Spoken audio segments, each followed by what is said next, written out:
Hey everyone, before today's video I just wanted to remind you all to subscribe and hit that bell button for more content. That way when a new video is released you'll be the first to hear about it. What occurs every 29 and a half days on average and has been associated with increased admission into mental hospitals, strange behavior, traffic accidents, crimes, heavy drinking, dog bites, births, crisis calls to emergency rooms and police stations, and violence by hockey players? As you may have guessed from the title of this video, the full moon is often blamed for these supposed phenomena. This belief is not a new one either, seeing as the term lunatic and loony are derived from the Latin term luna, meaning moon. Mythical beasts such as vampires and werewolves were associated with the full moon, and even Shakespeare himself wrote of how, quote, "The moon comes more near the earth than she was wont, and makes men mad," unquote. From Othello, Act 5, Scene 2. In 19th century England, even some lawyers used a not guilty by reason of the full moon defense to acquit clients of crimes committed during full moons. If you remember our episode where we talked about the myth regarding the insanity defense, this myth feeds into misconceptions about the use of actual insanity pleas rarely used in court cases today.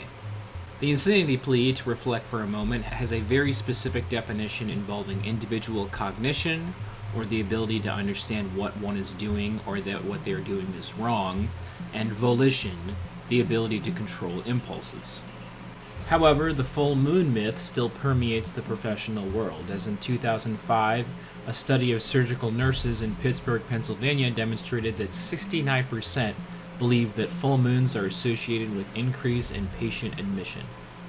This belief continues to have real-world consequences, as in 2007, the city of Brighton, England, instituted a policy to place more police officers on the streets during full moons.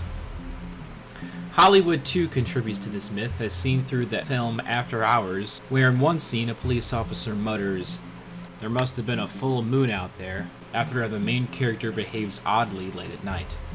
In recent decades, psychiatrist Arnold Lieber popularized the idea of a correlation between the full moon and behavior.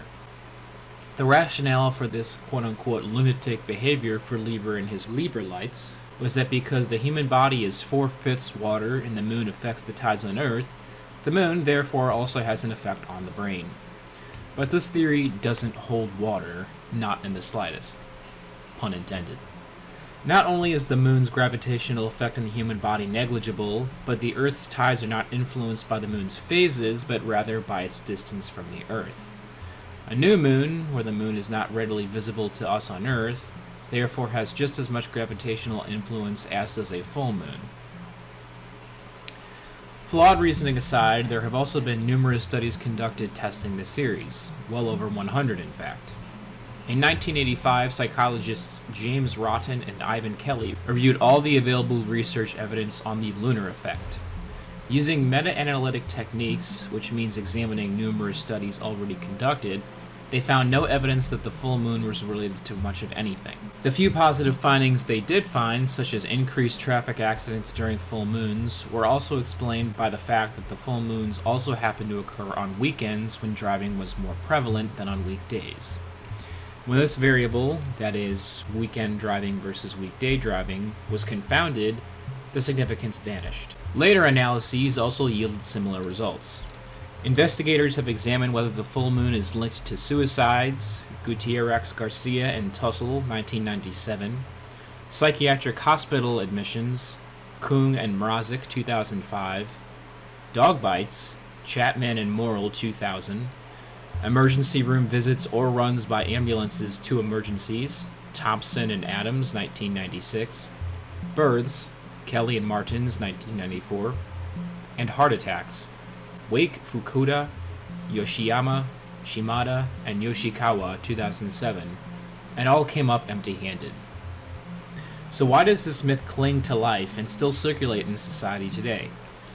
Maybe it's because of the illusory correlation fallacy, a fallacy wherein which an event confirms our hypothesis and we take special note and are easily able to recall that instance of it.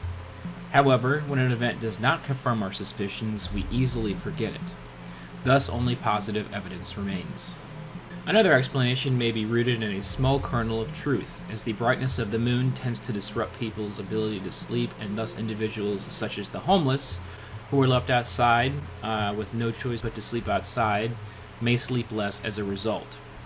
Sleep deprivation can trigger erratic behavior in patients with certain psychological conditions, especially bipolar disorder and in patients with epilepsy. Today, these effects have largely been canceled out, as cities are normally abuzz with lights anyway, and keep the homeless just as sleep deprived regardless of the phase the moon is in. This explanation may prove to be incorrect in the end, but it would make sense as an indirect explanation. Additionally, the populations affected by this would only be a subset of the overall population.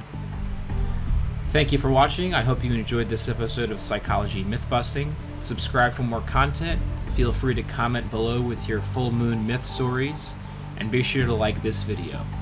Tune in next time, where we will readily dismiss how ulcers are caused primarily or entirely by stress. Ciao.